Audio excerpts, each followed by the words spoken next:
Si l'amour ne dure pas, c'est bien pour cette raison que tu le chercheras. Pour une seconde de folie qui vaut l'éternité. Pour te sentir unique alors que c'est banal.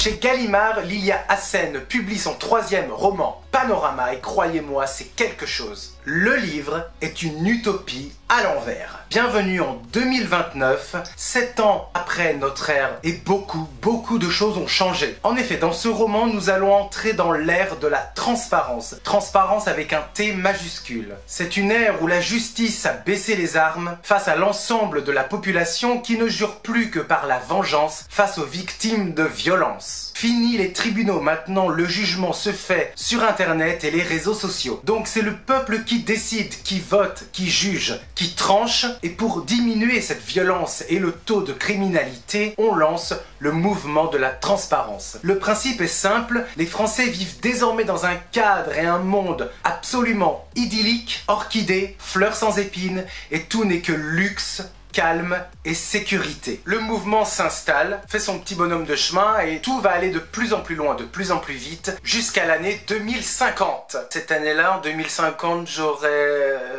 Ouais, non, laisse tomber.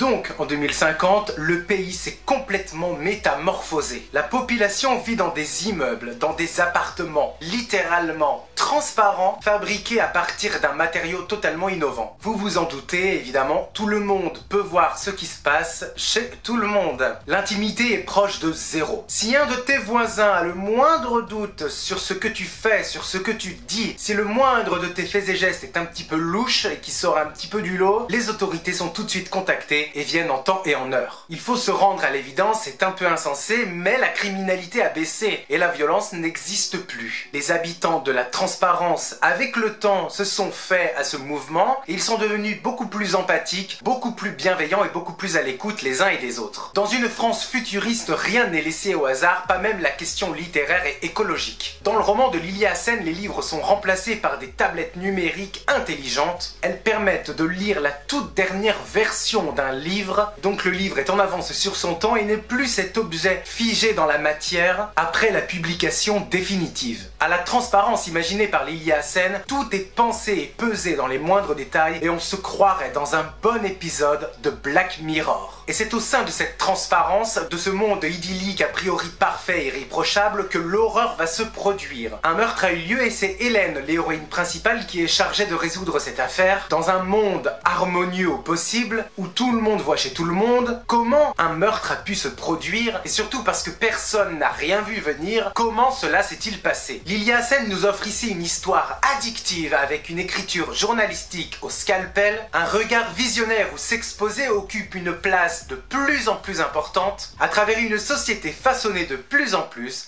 par le culte de l'image.